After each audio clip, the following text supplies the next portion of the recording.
शकील अहमद साहब, शकील अहमद भट्टी साहब,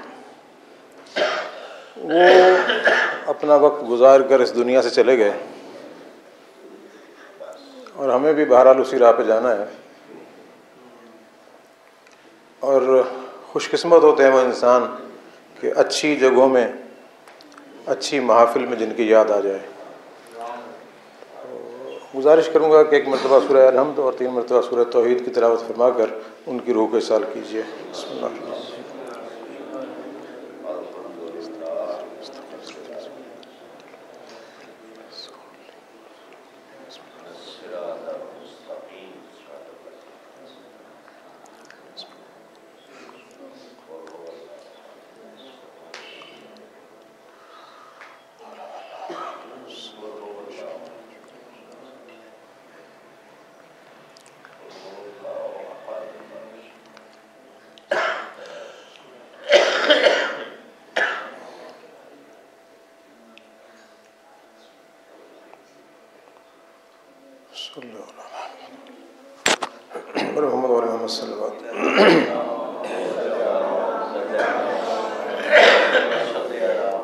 हस्बुनल्लाहु व निअमल वकील, निअमल मौला व निअमन नसीर, माशाअल्लाह ला हौला वला कुव्वता इल्ला बिल्लाहिल अलिय्यिल अज़ीम। रब्बि इश्रह ली सदरी व यस्सिर ली अमरी वहलुल उक़दतम मिन लिसानी यफ़क़हू क़ौली। औज़ु बिल्लाहि मिनश शैतानिर लईनिर रजीम। बिस्मिल्लाहिर रहमानिर रहीम व बिही नस्तईन व हुवा खैरुन नासिर व मुईन। अल्हम्दुलिल्लाहि रब्बिल आलमीन बारिल खलाइक़ अजमईन। अस्सलातु वस्सलामु अला अशरफिल अंबिया वल मुरसलीन व आलिहि तय्यबीन अत्ताहिरीन अल मासूमीन सिय्यमा व बक़ियतुल्लाहि फ़िल अर्ज़ीन। रूही व अरवाहुल आलमीना लितुराब मक़दमिहिल फ़िदा अल हुज्जत अल क़ाइम अल महदी अल्लज़ी बिबक़ाइहि बक़ियतुद दुनिया व बिजुम्निही रुज़िक़ल वरा व बिवुजूदिही सबततिल अर्ज़ वस्समा।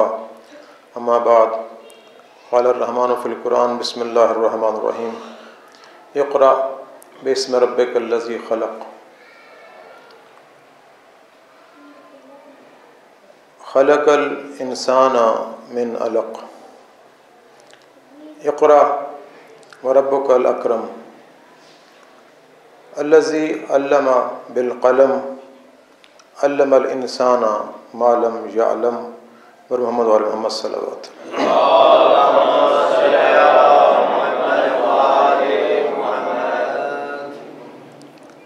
अज़ान मोहतरम, ये नशिस्तें, ये महफ़िल, ये मजालिस दीन की तफ़हीम का एक ज़रिया है। चूँकि इनसे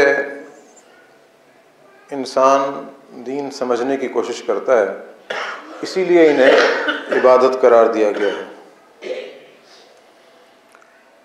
और इबादत बंदे और खुदा के माबैन मामला है। इन दोनों में कोई तीसरा शामिल नहीं है, क्योंकि इबादत कुर्बतन इल्लाह की जाती है। तो जो इबादत इंसान को खुदा की कुर्बत अता न करे, वो इबादत करार नहीं पाएगी। तो इससे ये नतीजा निकलता है कि हर वो अमल जो इंसान को खुदा की कुर्बत अता करे, वो इबादत है। इसी उन्वान से इंसान की तन्हाई भी इबादत करार पाती है, इसी उन्वान से इंसान की महफिल भी करार पाती है। खुदा ने हज़रत इंसान को पैदा किया और उसे कमाल देने के लिए बाकमाल नबी भेजा। और जब उस पर अपने इलाही पैगाम का आगाज़ किया, उस आगाज़ में ही ये फरमाया कि इक़रा बिस्मि रब्बिकल्लज़ी ख़लक़, कि तू पढ़ अपने रब के नाम से। अल्लज़ी खलक, जिसने तुझे खल्क किया, जो तेरा खालिक है, जिसने तुझे मंजिल तख्लीक से गुजार के मंजिल कमाल तक पहुँचाया। अब इसमें बहुत से नुकात हैं, मैं सिर्फ सरसरी तौर पर एक बात अर्ज करके आगे चलता हूँ। पढ़ना इंसान को इल्म तक ले जाता है।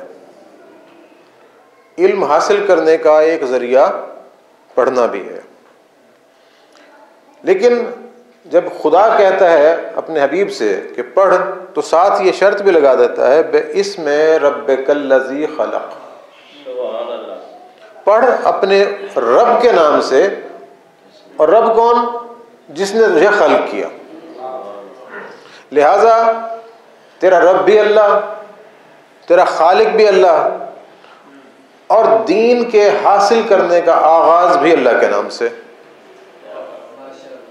फिर इंसान को मुतवज्जे किया, खलकल इंसान मिन अलक, इंसान को उसने एक जमे हुए लोथड़े से पैदा कर दिया। कहीं का खलकुम मिन तीन, खनखनाती मिट्टी से पैदा कर दिया।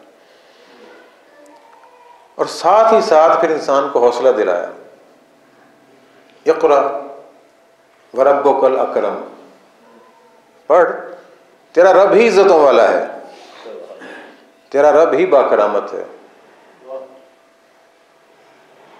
और फिर इंसान को उसकी मंजिल दिखाने के लिए कहा कि हमने वो इल्म दिया है इंसान को, मालम या अलम, जो ये नहीं जानता था। इससे मुराद ये है कि इंसान का आगाज जहालत से है, इब्तदा जहालत से है और कमाल इल्म पर है। इंसान ने आगाज से अंजाम की तरफ जाना है, सफ़र जहालत से शुरू करता है और उसे कमाल देना है इल्म के साथ। इल्म अज खुद कमाल नहीं है, इल्म कमाल हासिल करने का जरिया है। अगर इल्म खुद कमाल होता तो फिर बहुत से इल्म ऐसे हैं कि जो इंसान को कुछ फ़ायदा नहीं देते, बल्कि तनज़्ज़ुली का बायस बन जाते हैं। जैसे कि आप देख रहे हैं, साइंस ने बहुत से उलूम मुनकशिफ किए हैं। एटम बम से लेकर और न मालूम कहाँ तक बातें पहुँच गई, उन्होंने इंसान को तबाही के दहाने पर पहुँचा दिया। करामत की बजाय तनज़्ज़ुली दी, इंसानियत के बजाय हैवानियत दे दी। तो खुदा फरमाता कि नहीं, इल्म तन्हा काफ़ी नहीं है, ये कमाल तक पहुँचाने का जरिया है। अब इंसान कमाल तक कैसे पहुँचेगा?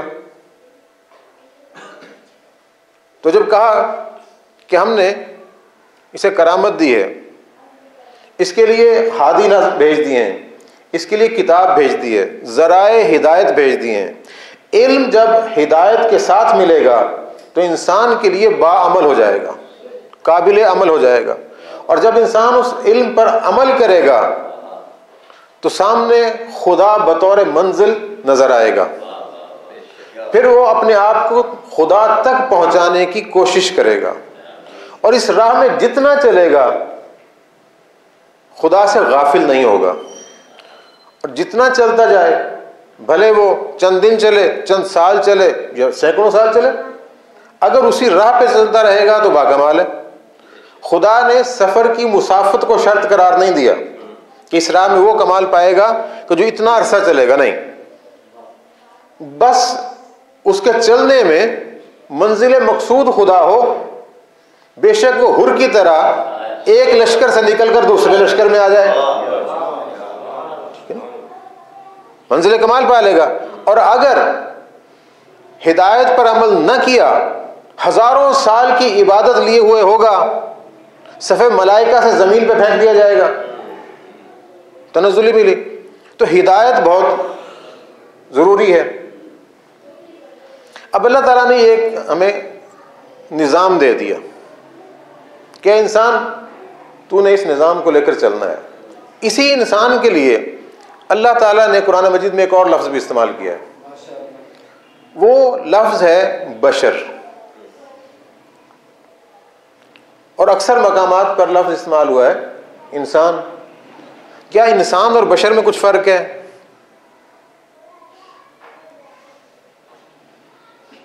अगर फ़र्क नहीं है तो फिर एक लफ्ज़ क्यों नहीं है? सलवात पढ़िएगा।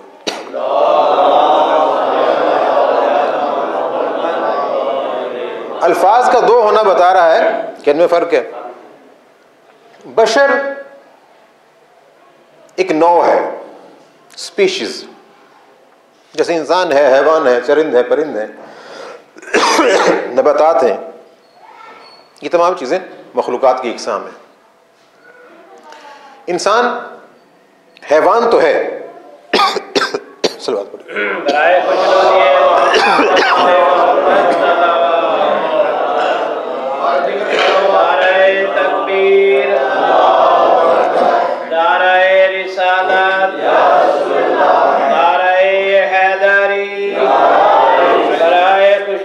मोहम्मद वाले मोहम्मद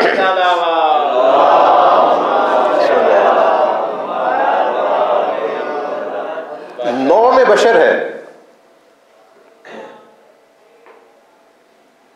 बशर होना ही बताता है कि ये हैवान नहीं है। तो बशर वो होगा कि जिसमें हैवानियत ना हो। जितने भी हैवान हैं, जितने चौपाए हैं, जितने चरिंद हैं, जितने आबी जानवर हैं, वो सब के सब ज़मीन से मुंसलिक रहते हैं, सतह ज़मीन पर या ज़मीन की सतह से नीचे। इंसान इनसे कुछ सीखता है और इनमें से कुछ ना कुछ उलूम, कुछ ना कुछ फ़नून सीख कर अपने आप को तरक्की देता है। यहाँ एक बात ज़हन में ये भी रहे कि तरक्की भी कमाल नहीं होता। मिसाल के तौर पर हज़रत इंसान ने जहाज बना लिए, फिजा में परवाज करने लग गया। तो परवाज करना अगर कमाल ठहरा तो ये परवाज तो मक्खी भी करती है, परिंदे भी करते हैं। कई परिंदे हैं कि जो हज़ार मील का सफ़र समंदर पर से तय करते हैं और दुनिया के एक किनारे से दूसरे किनारे तक जाते हैं और मुसलसल परवाज करते हैं। आपका कोई भी एयरक्राफ्ट इतनी परवाज नहीं कर सकता, और ना रास्ते में ईंधन लेते हैं, ना कहीं गिरते हैं, ना मालूम उस आलिम अज़ल ने उन्हें कैसे इल्म दे दिया कि तुमने अपने आप को बचाना भी है, मंजिल तक पहुंचाना भी है। तो ये परवाज करना तो कमाल ना हुआ। इंसान मुख्तलिफ किस्म की आवाज़ें निकाल लेता है, मुख्तलिफ किस्म की तहरीरें लिख लेता है, ये भी कमाल तक नहीं ले जाती। आप जाइए देखें, जितने भी नक्काश और लिखने वाले होते हैं उनके पास इल्म नहीं होता, फ़न होता है। ठीक है ना? यूँ कह लीजिए कि वो नक्काल होते हैं, और आलिम कभी नक्काल नहीं होता। इल्म रखने वाला कभी नक्काल नहीं होता। ये चीज़ें हमने अपना ली, इन्हें हमने कमाल समझा। खुदा ने कहा नहीं, ये कमाल नहीं है। तुम्हें बाकमाल बनाने के लिए मैंने निज़ाम हिदायत दिया, उसमें अंबिया भेजे हैं। अंबिया ने तुम्हें ज़िंदगी गुजारने का सलीका बताया है। अब ज़िंदगी तो हैवान भी गुजारते हैं, कहते हैं कि सबसे मुनज़्ज़म ज़िंदगी शहद की मक्खी की है हर लिहाज से, लेकिन वो कमाल नहीं है। बल्कि वो जो ग़िज़ा हमारे लिए तैयार करती है, खुदा ने खुद उसे शिफा करार दिया, इसमें शिफा है, फिर भी उसे बाकमाल नहीं कहा गया, न उसे दावत कमाल दी गई है। तो पता चला कि जितने भी फ़नून हैं इनमें कमाल नहीं है। हादियान जो हिदायत देकर जाएं, उस हिदायत पर अमल करना कमाल है। अच्छा, उस कमाल में ज़रूरी नहीं कि हिदायत पर अमल करने वाले को इज्जत मिले। ये बात भी अपने ज़हन के किसी गोशे में रख लीजिए, इंशाअल्लाह फिर कभी इस पर बात करेंगे। और लाजमी नहीं कि हिदायत पर अमल करने वाले की ज़िंदगी खुशहाल रहे। ज़रूरी नहीं कि वो बहुत आज़ादी से इस दुनिया में चले फिरे। कमाल तब मिलेगा जब वो मुश्किलात में घिरा हुआ होगा। कमाल हमेशा एक दहकती हुई भट्टी से गुजरकर हासिल होता है। आप देखें, सोने को जब तक आग न दिखाई जाए वो अपना सोनापन नहीं दिखाता। अंबिया, अल्लाह के मुंतखब अफराद और इस्मत माब अफराद हर दौर में हर फर्द ने कि जो इल्म और मारिफत का जर्रा बराबर भी रखता था, अंबिया को इज्जत दी। ये अंबिया भी कमाल की तरफ चलते रहे। ऐसा नहीं था कि कमाल बस हमारे लिए कि हम कमाल की तरफ चले, अंबिया भी इसी राह पर चले। जनाब लूत, अल्लाह के नबी, कुछ लोग इनके पास मिलने के लिए आए, घर दस्तक दी। घर से खातून निकल रही थी। उन्होंने पूछ लिया कि जनाब लूत हैं? बड़े दुरुस्त लहजे से कहा, तुम्हें क्या काम है? कहा, हमारी कुछ मुश्किलात थी, उनसे मशवरा करना चाह रहे थे। कहा, वो फकूर सा बंदा है, ना उसके पास कोई सलीका है, ना कोई करीना है, ना इल्म है, ना कुछ। तुम कहां से आ गए उसे मिलने के लिए? और वो अपनी जबान में बड़बड़ाते हुए चली गई। कुछ देर के बाद जनाब लूत घर से बाहर आए। वो अफराद ठहरे थे। उन्होंने कहा, या नबी अल्लाह, ये आपका घर है, हम आपसे मिलने के लिए आए थे। एक बड़ी अजीब सी खातून थी, बदजुबान सी खातून थी। वो तो ऐसे ऐसे कह रही थी। कहा, नहीं ऐसे ना कहो, मेरी बीवी है। ऐसे ना कहो, मेरी बीवी है। कहा, या नबी अल्लाह, आप अल्लाह के नबी हैं, आपकी बीवी ऐसी? आप अल्लाह के नबी हैं और आपकी बीवी ऐसी है? आपने फरमाया कि अल्लाह ने कोई मोमिन ऐसा नहीं पैदा किया जिसके लिए कोई ना कोई जरिया आजमाइश करार न दिया हो। और मैं शुक्र अदा करता हूं अल्लाह का कि उसने मेरे जरिए आजमाइश को मेरे ताबे करार दिया है। आजमाइश से हर साहिब ईमान ने गुजरना है। वो जरिया आजमाइश बेशक उससे बालातर हो या उससे कमतर हो। अब ये आजमाइश कभी अपने साथ आसानियां नहीं लाती, हमेशा मुश्किलात लाती है। सलवात पढ़िए।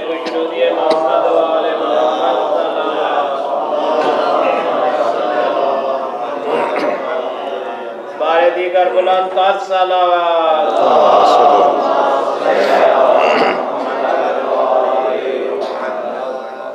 इंसान दो असनाफ पर मुनकसिम है, मर्द और जन।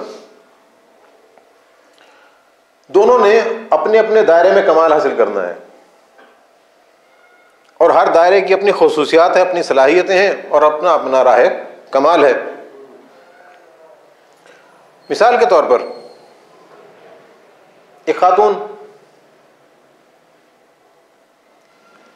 बेटी है, बहन है, बीवी है, मां है। सिन्फ होने के नाते उस खातून का कमाल यह है कि बेटी की हैसियत से चलते हुए मां की मंजिल तक पहुंचे। ठीक है ना? अब उसने कमाल कैसे हासिल करना है? जब बेटी है तो मां का साया भी मुयस्सर है, बाप का साया भी मुयस्सर है, घर में भाई भी मौजूद हैं। हमारा अपना मुआशरा है ना, ये फितरी चीजें हैं। और घरों में बच्चों से ज्यादा बच्चियों को मोहब्बत मिलती है। अब उन्होंने कमाल हासिल करना है, हर तरफ फरमाइशात पूरी करने वाले अफराद मौजूद हैं। अगर किसी में, भाई में, बाप में, माँ में या किसी और रिश्ते में इस्तिताअत नहीं है ज़रूरत या ख्वाहिश पूरी करने की, बेशक उधार ले कुछ करें, उन्हें पता नहीं चलेगा, उनकी ख्वाहिश पूरी कर दी जाएगी।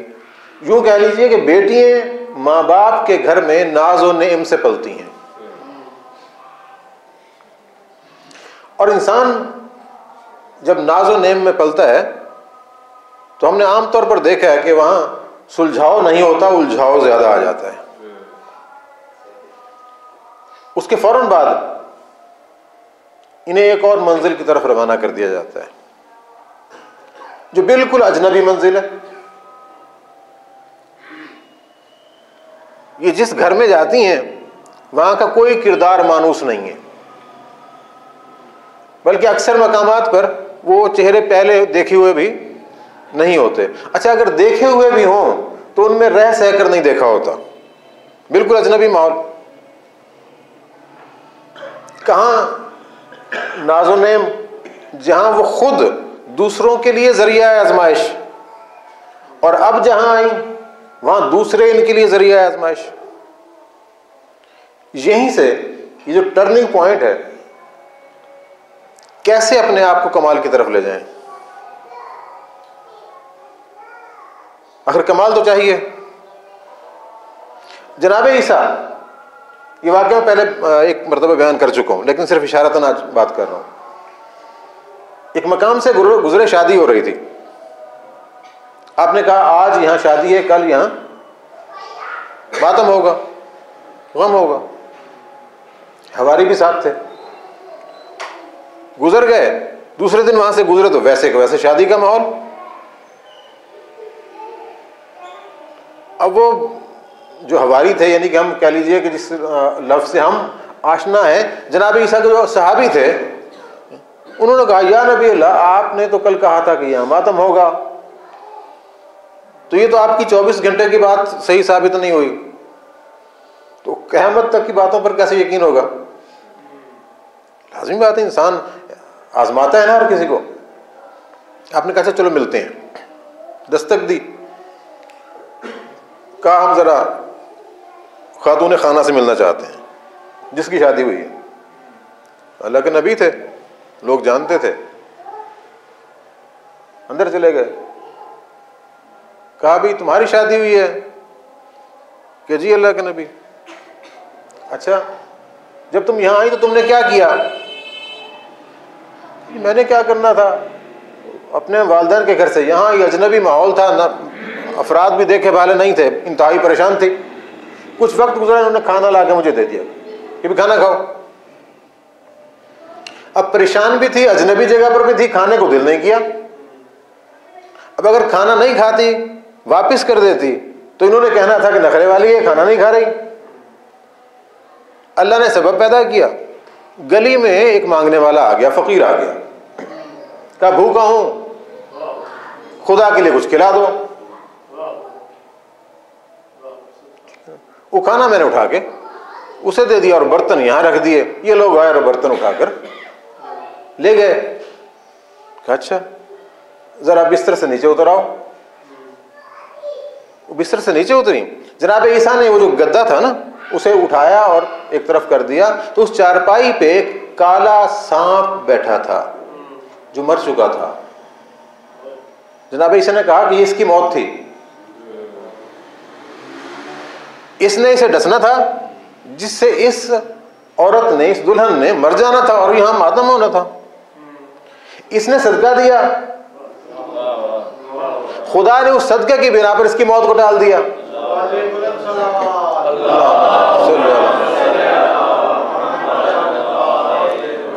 यानी शादी कमाल नहीं, शादी हो के आके सदका देना कमाल बना ना, दिफा का जरिए बन गया। अच्छा, अब देखिए, जब उस अजनबी माहौल में आई तो आजमाइश शुरू हो गई। जनाबे सैयदा एक किरदार है, खुदा ने उन्हें सैयदतन निसाइल आलमीन भी करार दिया। कि आलमीन की ख़वातीन की सरदार। जब सरदार हैं तो उतना ही वसी उसवा हसना भी है, जितनी बड़ी सरदार है उतनी बड़ी आजमाइश भी है, ठीक है ना। अब बेटी हैं,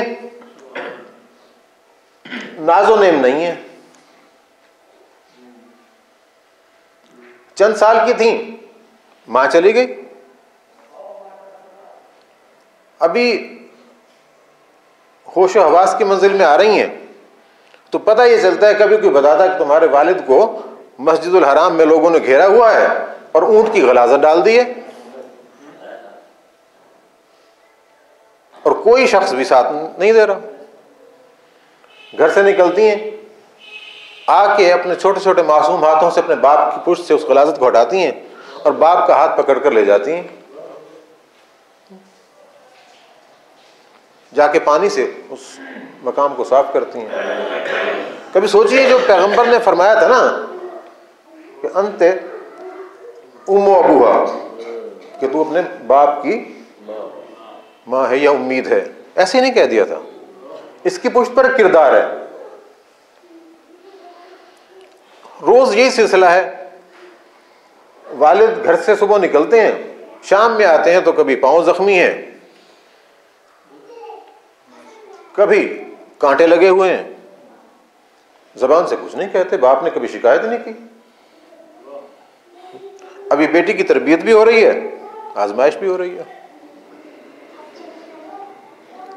अब हालात और आगे बढ़ते हैं, हुक्म हो गया कि चलें मक्का छोड़ दें, मदीना चलें। वालिद मदीना चले गए, बेटी मक्का में रह गई। अच्छा, जिस रात वालिद मदीना में गए, जान हथेली पे रखकर गए, और जिस बेटी का बाप और मोहम्मद जैसा बाप रात की तारीकी में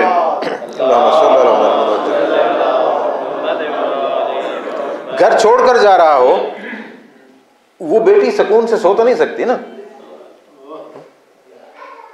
अगले दिन फिर सफर शुरू किया, मदीने पहुंच गई। चले मदीने सुकून होगा, मदीने भी सुकून नहीं है। कभी किसी जंग की तरफ, कभी किसी सरिये की तरफ, कभी लोगों के मसाइल, कभी और मुश्किलात, घर की तरफ तवज्जो ही नहीं है, जिसे हम तवज्जो कहते हैं। लेकिन जो चंद लम्हे भी पैगंबर ने अपनी बेटी को दिए, उसमें एक ऐसा निज़ाम कायम किया कि बेटी के इंतहाई वसी कल्ब व ज़हन ने अपने बाप से वो कुछ हासिल किया कि जिसने उसे कमाल की मंजिल तक पहुंचा दिया। हालात अच्छे हो गए, सोचा मेरे वालिद लोगों को कनीज़ें दे रहे हैं, खिदमत गुजार दे रहे हैं, चले मैं भी बेटी हूं, मैं भी कुछ मांग लेती हूं। आ गई कि बाबा जान वो कुछ कनीज़ें आपके पास आई हैं। अब इतना कह देना बहुत था ना, बाप जानता था कि बेटी की मुश्किलात क्या हैं। अब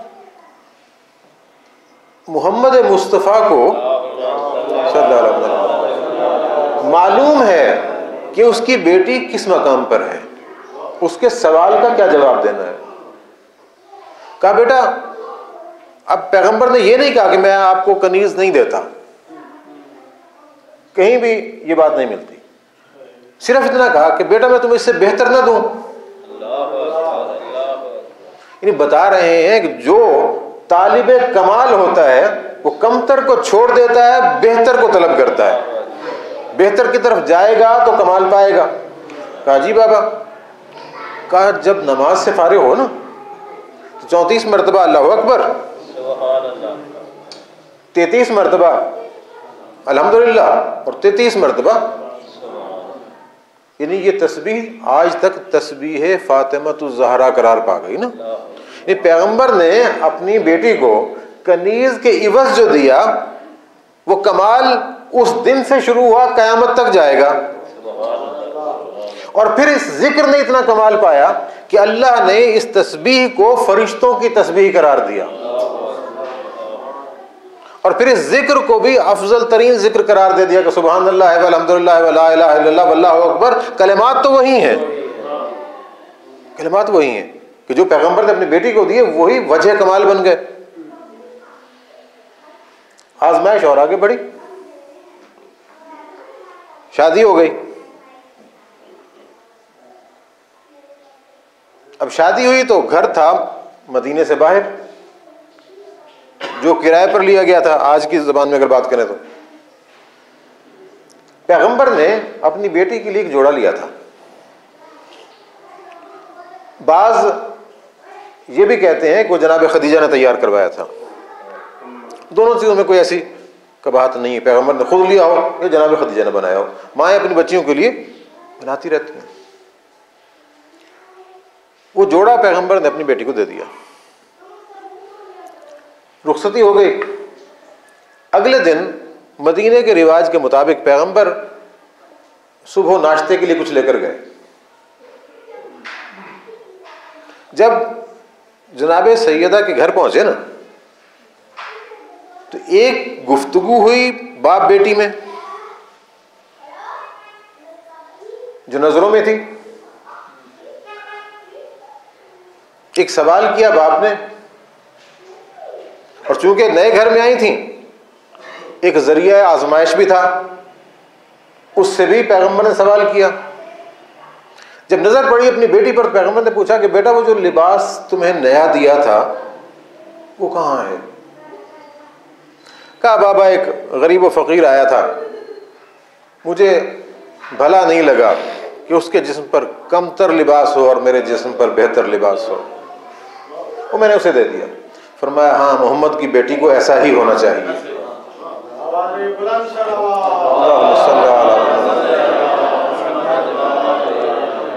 मोहम्मद की बेटी को ऐसा ही होना चाहिए। अब आपने देखा जनाब अमीरुल मोमिनीन की तरफ, कहा अली अपनी ज़ौजा को कैसा पाया? ठीक है ना, जरिए आजमाइश है ना। ज़ौजा को कैसा पाया? आप फरमाते हैं कि या रसूलल्लाह, इबादत खुदा में बेहतरीन मददगार। कभी हम अपने घरों की तरफ मुतवज्जे हो ना, कि अगर पूछ लिया जाए, ससुराली रिश्तेदार आकर पूछ लें कि जी वो आपकी बेगम साहबा कैसी हैं, या कोई अपने ख़ानदान से पूछ लें, तो कैसे जवाब होते हैं। लेकिन पैगंबर को क्या जवाब मिला? अली वो फर्द हैं कि जिन्हें पैगंबर ने तरबियत किया था। पैगंबर फरमाते हैं कि मेरी तरबियत अल्लाह ने की है, अली की तरबियत मैंने की है। तो जिसकी तरबियत पैगंबर करे उसका जवाब आपने सुना ना, क्या इबादत खुदा में बेहतरीन मददगार। अब खातून जब इस स्टेप पे आती है तो उस पर शौहरदारी की जिम्मेदारी भी आती हैं, घरदारी की जिम्मेदारी भी आती हैं। हमने क्या किया? हमारे मुआशरे ने अकदार बदल दी।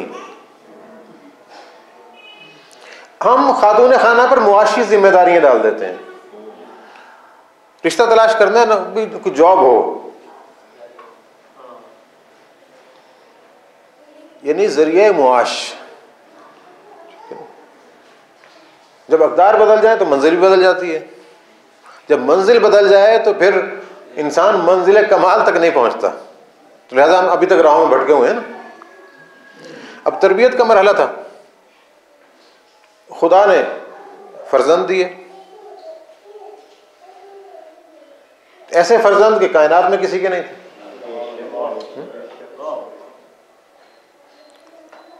अब जो पैगंबर ने फरमाया था ना कि हसन हुसैन सैयदा शबाब अहल जन्नह, के जन्नत के जवानों के सरदार हैं, तो ये कोई ऐसा सर्टिफिकेट नहीं था कि चूंकि मेरे नवासे हैं लिहाजा सरदार हो गए। नहीं, ऐसा नहीं था। कितनी उम्र में पैगंबर ने कहा? जनाबे हसनैन शरीफैन की उम्र कितनी थी? ये तो पैगंबर के वक्त विसाल में है ना, इससे कुछ पहले ही कहा होगा। कह लीजिए 5-6 साल उम्र होगी, 4-5 साल उम्र होगी। नहीं, बच्चों के खेलने के दिन होते हैं ना, कि इस उम्र में आप बच्चों को गिनती भी याद नहीं कराते, ऐसा ही है ना। और पैगंबर ने तभी कह दिया कि ये जन्नत के जवानों के सरदार हैं। अच्छा, पैगंबर अलैहिस्सलाम ने क्या ये सिफारिश के तौर पर कह दिया या अपना समझ के कोई सर्टिफिकेट दे दिया, ये ना जनाब चूंकि मेरे नवासे हैं लिहाजा ये सरदार हैं? या पैगंबर कुछ इल्म रखते थे?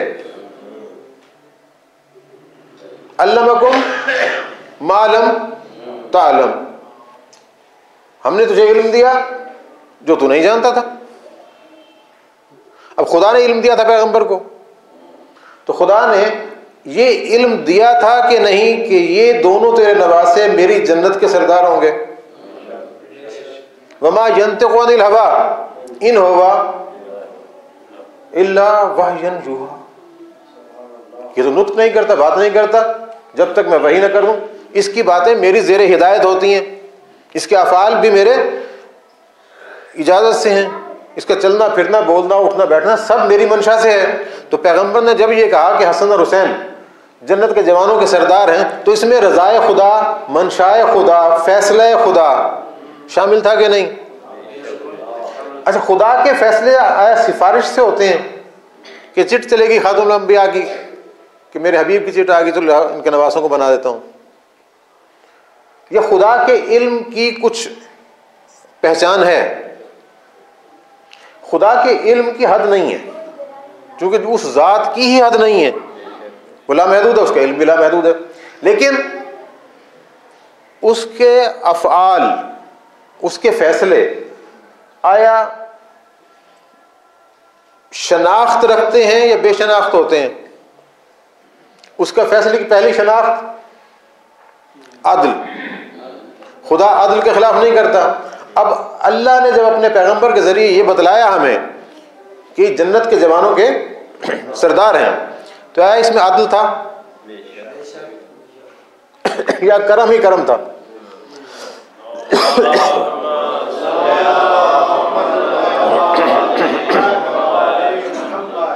जब अदल था तो निगाह कुदरत देख रही थी कि ये जिस राह कमाल पे कदम रख रहे हैं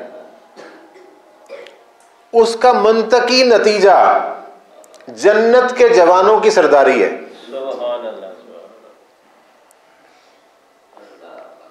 बच्चे ने एफएससी किया, एंट्री टेस्ट पास कर लिया, मेडिकल में दाखिला हो गया, दाखिला फीस जमा कराई, रसीद लेके घर आ गया, वालिद साहब को या चचा को, मामू को, दादा अबू को बताया कि मेरे डॉक्टर साहब आ गए।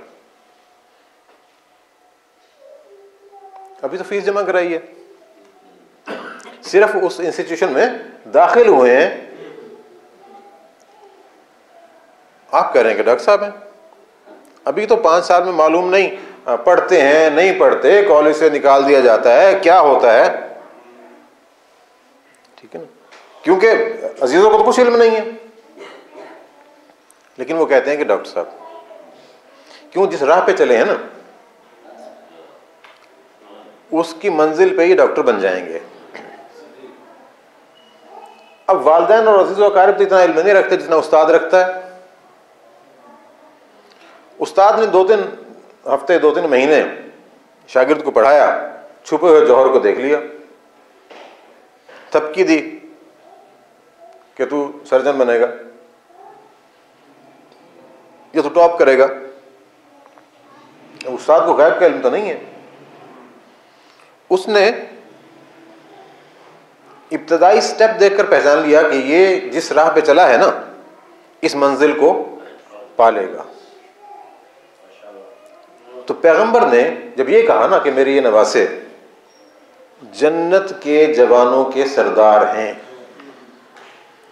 तो ये हमारे लिए एक दर्स था, एक सबक था कि देखो मेरे जाने के बाद जन्नत के ये दोनों सरदार तुम्हारे दरमियान जिंदगी गुजारेंगे। ये जो जिंदगी गुजारेंगे ये जन्नत का रास्ता है। अगर जन्नत में जाना चाहते हो तो इसी रास्ते पे चलना, इसी राह से गुजर कर ये जन्नत के सरदार बनेंगे। अब अगर जन्नत के सरदारों की जिंदगी देखनी है तो सीरत हसन मुजतबा पढ़िए, सीरत हुसैन सैयद शुहदा पढ़ लीजिए, आपको जन्नत का रास्ता मिल जाएगा। अब अगर सरदार जैसी जिंदगी गुजार रहा हो और उस सरदार की सरदारी में जाने वाला या जाने का ख्वाहिशमंद इंसान वैसी जिंदगी ना गुजारे, आया उसकी सरदारी में आ सकता है? नहीं आ सकता ना। अब ये बताया कि देखो ये जो कमाल की राह पर ये चले हैं ना, इस राह को शनाख्त करो, इस राह पर आमिल हो जाओ। ये राह किसने चलानी है? बच्चे हो गए, अगर उन बच्चों को तालीम और तरबियत न दी जाए तो क्या उनमें कुछ कमाल आएगा? अब यहां से एक और किरदार शामिल हुआ कि जो उस औरत के लिए, उस खातून के लिए कमाल का किरदार था, वो किरदार है मां का किरदार। अब मां हो ज़हरा जैसी और बेटे हो हसन और हुसैन जैसे,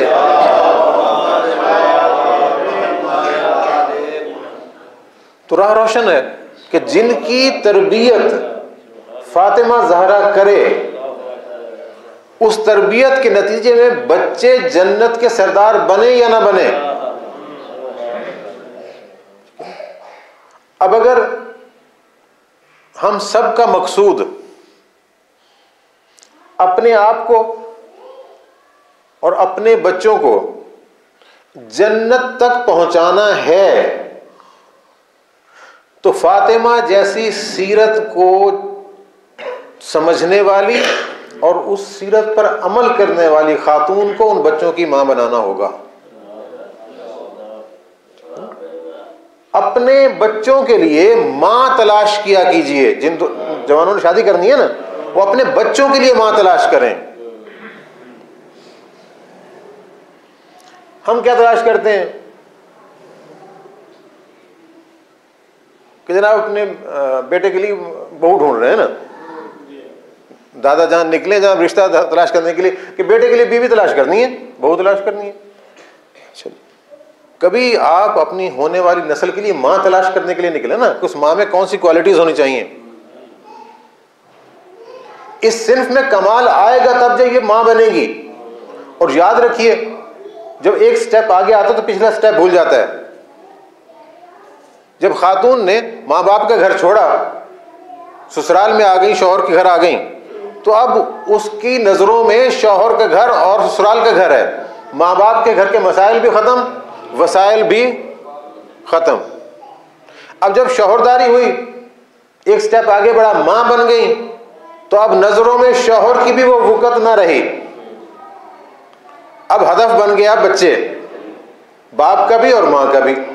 तो जब उसने जिंदगी गुजारनी है बच्चों के लिए मां बनकर, तो आप पहले से बच्चों की मां तलाश करें कि जिसमें इतनी क्वालिटीज हों कि वो उन बच्चों की परवरिश कर सके। हमने तो उसे एक इकोनॉमिकल टूल के तौर पर तलाश किया कि उसकी जॉब हो, उसकी तनख्वाह आए, हमारे वसाइल बढ़ जाएं। हमने वसाइल को कमाल समझा, मसाइल हमारे गल में फंस गए। और बाद में पता चला कि जनाब वसाइल कमाल नहीं होते, मसाइल का हल करना कमाल होता है। जनाब सैयदा घर में बच्चे गए। अब ये वाकया मस्जिद में हुआ था ना कि दौरान नमाज हालत सजदा में नाना के पुष्ट पर आ गए। जनाब सैयदा ने किसी से बयान नहीं किया। जितनी रिवायात आपसे हैं आपको किताबों में मिल जाती हैं कि मेरे बच्चे ऐसे गए और मेरे बच्चों ने ये किया, मेरे बच्चों ने ये किया। माएँ किससे सुनाती है ना बच्चों के, जनाब सैयदा ने सुनाए। या ये नहीं कहा कि बेटे वो फिर कैसे नाना की पुष्ट पर कैसे बैठे थे, ठीक है ना, कोई सवाल नहीं किया। बच्चे मस्जिद से आए, कहा बेटा आज नाना पर क्या वही आई है। ये कमाल की राहें बता रहे हैं ना, नाना पर क्या वही आई है। बच्चों ने सुना दी कि जिब्रील आए थे, उन्होंने ये आयत बताई, हमारे नाना ने ये आयत लोगों को सुनाई, उन्होंने याद कर ली। अब कुछ देर गुजरी, शौहर नामदार आ गए, मौला अली आ गए। जनाब सैयद ने कहा कि अली आज फलां आयत उतरी है। कभी आपको कैसे पता, आप तो मस्जिद में गए नहीं, आपका तो निसाब ज़ीस्त ये है कि औरत के लिए बेहतर है, बल्कि लाजिम है कि ना उसकी आवाज़ कोई गैर सुना, ना किसी गैर की आवाज़ वो सुने। तो ऐसा तो नहीं है कि मस्जिद की आवाज़ आप तक आ रही हो। तो कैसे भी पता चला? कहा ये जो आपके बच्चे हैं ना, ये आगे बता देते हैं। ठीक है ना। कहा अच्छा मैं भी सुनना चाहता हूं इनसे। कहा कल जरा जल्दी आ जाइएगा। मौला अली जल्दी आ गए, घर के एक कोने में बैठ गए। अब बच्चे आए, माँ ने हस्बे मामूल पूछा कि बेटा सुनाओ आज की कार्रवाई। अब वो आयात कुरानी की तिलावत तो करने लगे, लेकिन जुबान जो है ना लुकनत कर रही है।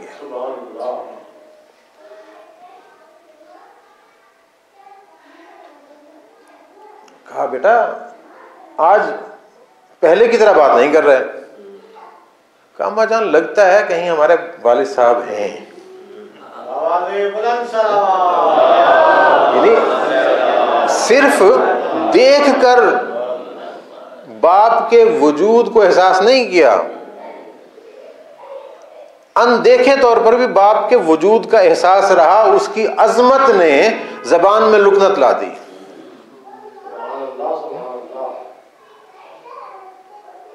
एक शख्स आया, एक नौजवान आया पैगंबर अलैहिस्सलाम की खिदमत में, अगर या रसूलल्लाह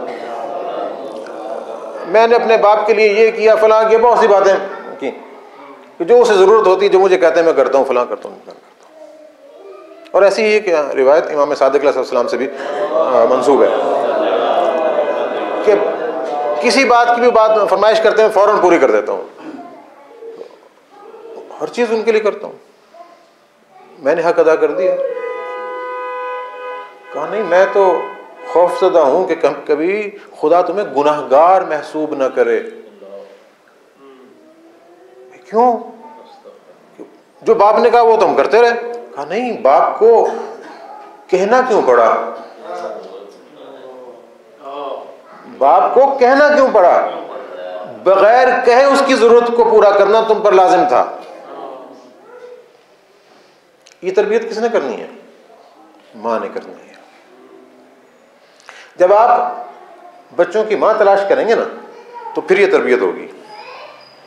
आपने तलाश की अपने लिए बीवी, अब बीवी और शौहर दो कैरेक्टर हो गए, बच्चे उनके दरमियान एक टूल के तौर पर आ गए। बीवी ने बच्चों को इस्तेमाल किया कुछ बातें शौहर तक पहुंचाने के लिए, कुछ फरमाइशात पहुंचाने के लिए। कभी शौहर साहब भी ऐसा कर लेते हैं, तो कमाल तो रह गया। तो ये याद रखें कि जो जमाल का शैदाई होता है कमाल से महरूम रहता है। जो कमाल की तरफ बढ़ता है जमाल खुदा उसे खुद दे देता है। अब ये जो कमाल इंसानी की मंजिलें हैं ये हजरात के लिए भी हैं कि अगर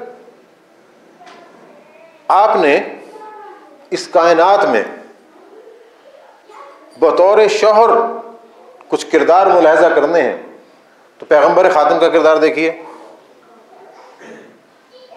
अली मुर्तज़ा का किरदार देखिए। ऐसा तो नहीं था कि जिब्रील रोज सुबह नाश्ता भी ले आते थे कि लीजिए खाइए, दोपहर में भी ले आए, शाम में भी ले आए। अगर सारे तो हम जन्नत से आने थे, पैगंबर को ये कहने की जरूरत क्यों पड़ी कि रिज़्क़ हलाल आन इबादत है, हुसूल रिज़्क़ हलाल आन इबादत है? अलकासिब हबीबुल्लाह क्यों कहा कि मेहनत करने वाला अल्लाह का दोस्त है? ठीक है ना। ये क्यों कह दिया कि अगर कोई शख्स अपने बच्चों के लिए हलाल रोजी तलाश कर रहा है और उस हालत में उसे मौत आ जाए तो इंदल्ला शहीद होगा।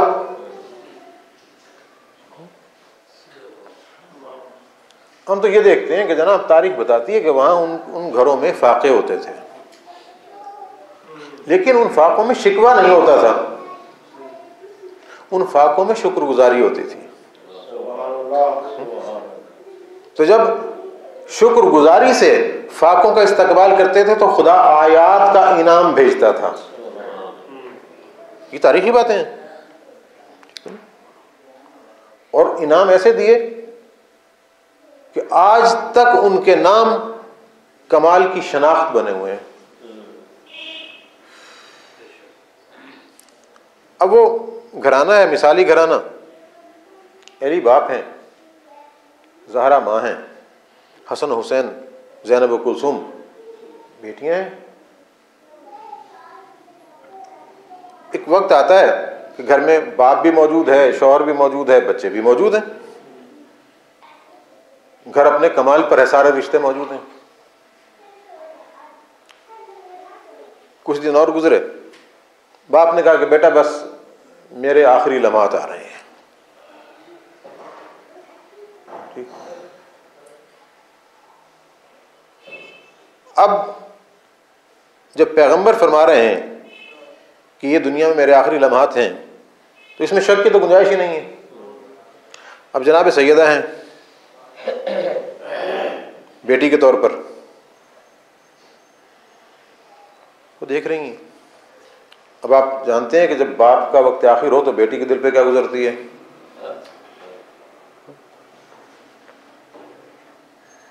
बुलाया, सीने से लगाया और कहा कि बेटा बस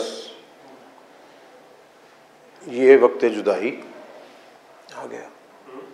जनाब सैयदा गिरियाजारी करती हैं, फिर अपने पास बुलाया और कहा कि देखो तुमने भी ज्यादा वक्त नहीं रहना, तुम भी मेरे पास आ जाओगी। अब जनाब सैयदा जानती हैं ना कि जहां बाबा जा रहे हैं वहां जाने के लिए मर के जाना होगा, लेकिन मौत किसी को प्यारी नहीं होती है। हम में से कोई जो मौत का इस्तकबाल करे। अब जब पैगंबर कह रहे हैं कि मैं तो इस दुनिया से जा रहा हूं, तुम बहुत जल्द मेरे पास आओगी, तो ये आप पैगंबर उन्हें इत्तला दे रहे हैं कि तुमने भी जल्दी मौत की वादी में आ जाना है। अब जो ही आपने ये कहा तो जनाब सैयदा मुस्कुरा पड़ी। कहां बाप के फिराक में रो रही थी, अपनी मौत की खबर मिली तो मुस्कुरा पड़ी। इससे पता चला कि सिर्फ जिंदगी कमाल थोड़ी है, हक के लिए मरना भी कमाल है और हक पर मरना ही कमाल है। पैगंबर का साया उठ गया, अभी कमाल की मंजिलें बाकी हैं।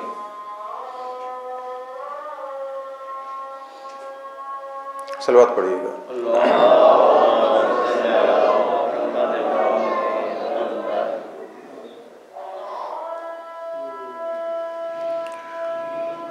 रहमत अलैहि सल्लल्लाहु।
सल्लल्लाहु अलैहि वसल्लम बरहमत व रहमत सलावत।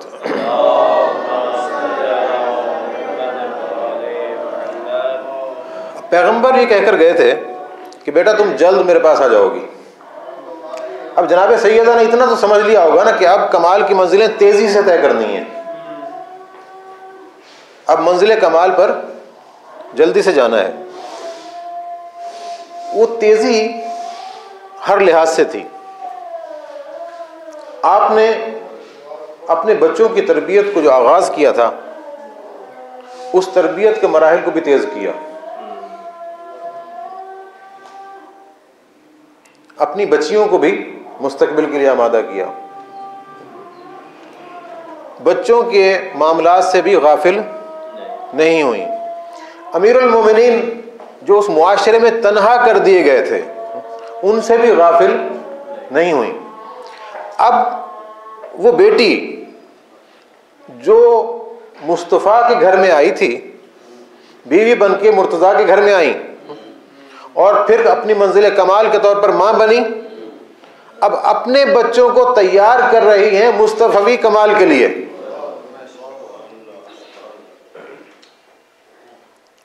अब कुछ ऐसा हुआ कि दो चीजें हैं। बाप है जो दुनिया से जा चुका है, और बाप का मिशन है जो बाकी है। मैंने अर्ज किया था कि बचपन में आप अपने बाप की हिफाजत करती रहीं, अब जवानी है, 18 साल की उम्र है, अब बाप के मिशन की हिफाजत कर रही हैं। तो लिहाजा जो कमाल हासिल करना है, तो जब बचपन में ज़हरा ने देखा कि मेरे बाप को कमाल कैसे मिला कि पत्थर खाए, पांव जख्मी हुए, दुश्मनाम तराजियां हुई, राह में कांटे बिछाए गए, तो मंजिल तो देख रही थी ना, इसी राह से चलकर कमाल पे जाना है। अब ज़हरा ने बाप के मिशन को बचाना था। अपना उसवा हसना अपनी औलाद के सामने रखा। पहला काम क्या किया? अपने वक्त के इमाम का दिफा किया।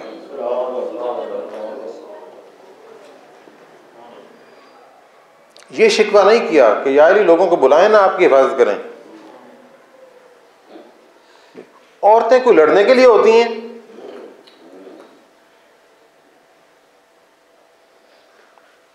ना दिफाकार बुलाने के लिए कहा, ना शिकवा किया। जब देखा कि लोग आ गए और आके गिरफ्तार कर रहे हैं वक्त के इमाम को, उठी और हायल हो गई उन लोगों और अली के दरमियान।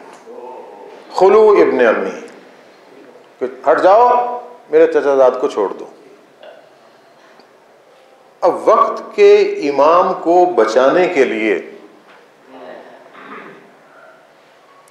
जो जख्म ज़हरा ने खाए, जो अजियतें ज़हरा ने सही, वो मोहम्मद मुस्तफ़ा को क़यामत तक रुलाएंगी।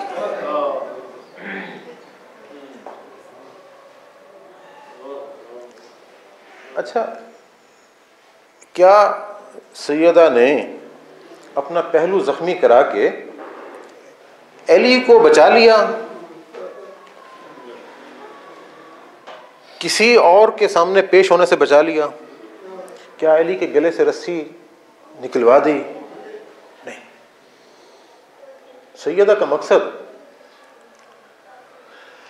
अली को जिस्मानी अजियतों से बचाना थोड़ा था। सैयदा के पेश नज़र तो रसूलुल्लाह के मिशन को बचाना था, और वो मिशन बचाया। एक और मरहला आगे बढ़ा। अब दौड़ती हुई उस मकाम पर आ गई कि जहां अली को लाया गया।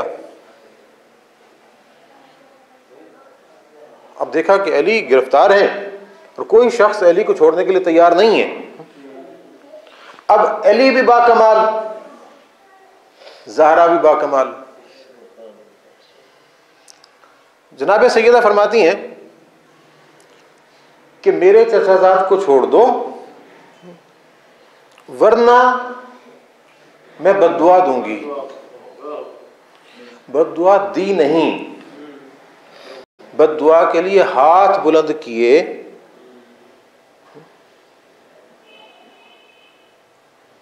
सलमान कहते हैं कि जब सैयदा ने हाथ बुलंद किए तो मस्जिद की दीवारें इतनी बुलंद हुईं कि ऊंट नीचे से गुजर सकता, कोई शय भी गुजर सकती थी। जब ये हालत देखी तो गिरफ्तार शुदा अली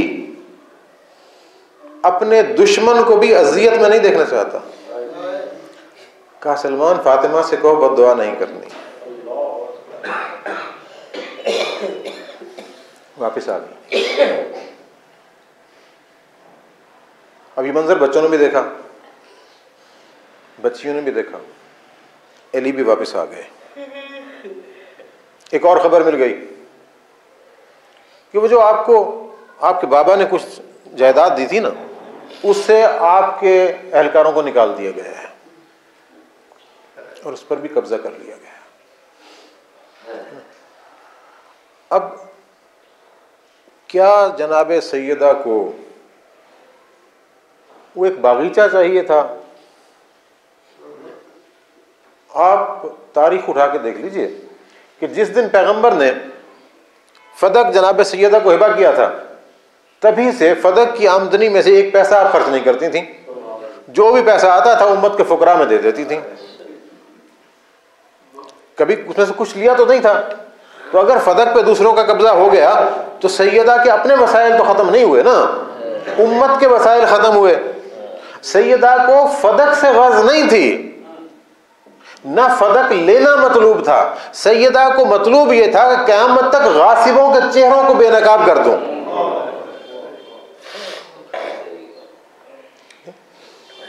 और फिर आके आपने खुतबा दिया। आज तक उस खुतबे के बारे में लोग हैरान हैं और शरहें लिखी कि इतना फसी व बलीग खुतबा। अरबी अदब की किताब है बलागतुन निसा, औरतों की बलागत, ये खुतबा फदक उसमें शामिल है। कुरान मजीद की आयात आपने रेफरेंस के तौर पर पेश की। एक अपने तौर पर खुतबा मखज़न है उलूम इस्लामी का, उस पर मैं बात नहीं करूंगा, फिर कभी इंशाअल्लाह बात करेंगे।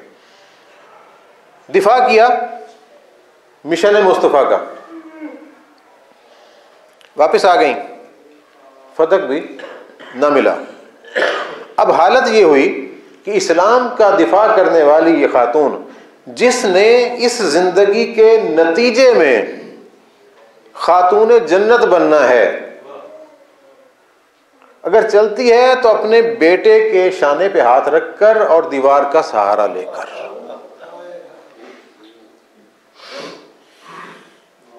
घर में आसाइशात नहीं है, दुखों का सफर। अच्छा, अगर कभी बुलंद आवाज से रोई तो ये कह दिया गया कि आपकी आवाज हमारे लिए अजियत का बायस बनती है, घर में ना रोया करें। अब कितनी खामोशी से ये सफर कमाल की तरफ जा रहा है। अली बस्ती से दूर एक आमुल हुस्न बना देते हैं, वो एक मकाम बना दिया बैतुल हुस्न, वहां जाएं और क्रिया कर लें। सुबह गई, शाम को आ गई, अब घर के काम भी ज़ाहरा कर रही हैं, इस्लाम की मुसीबतों को याद करके गिरिया भी कर रही हैं। अपनी तकालीफ अलग हैं, बच्चों की परवरिश अलग है। अब जूं जूं तकलीफ बढ़ रही है, सैयदा को नज़र आ रहा है कि मैं अब अपने बाबा के पास जाने वाली हूँ।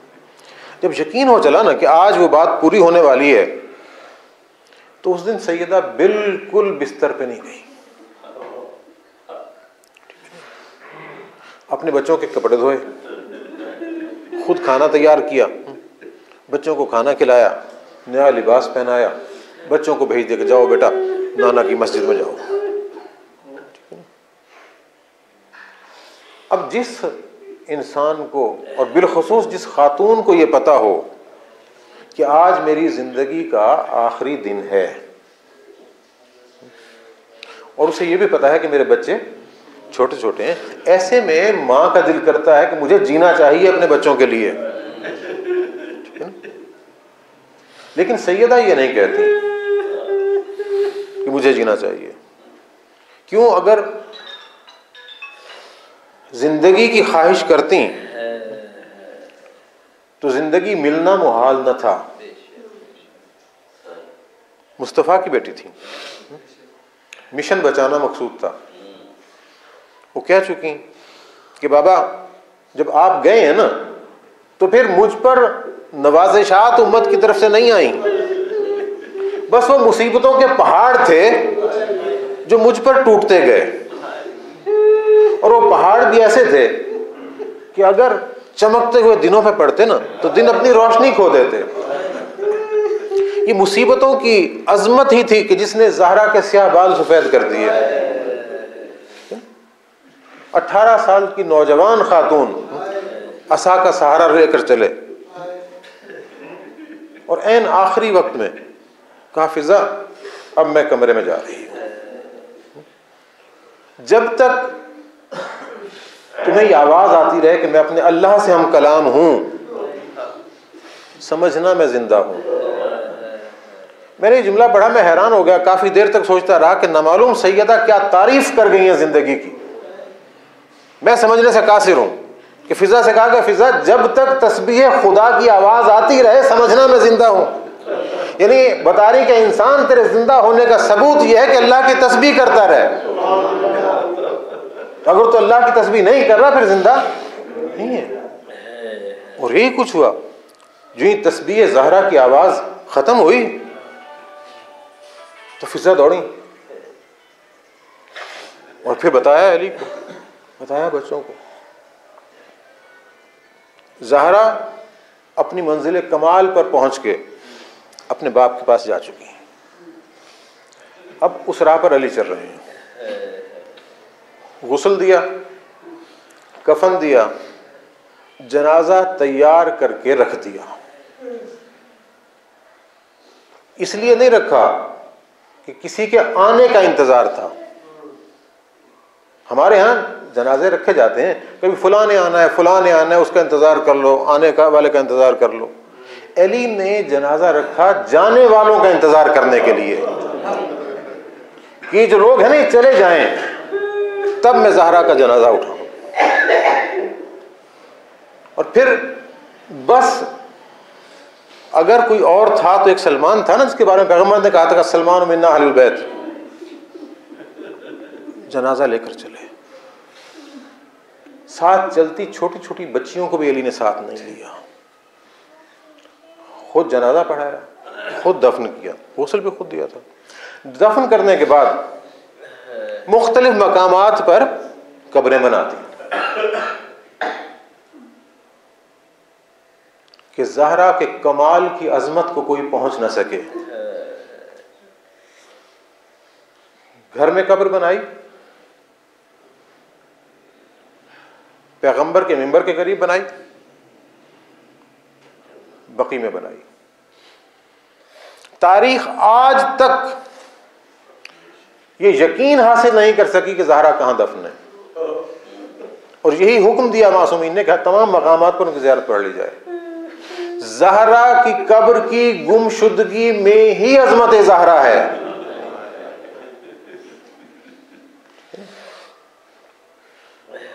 ये ज़हन में रखें।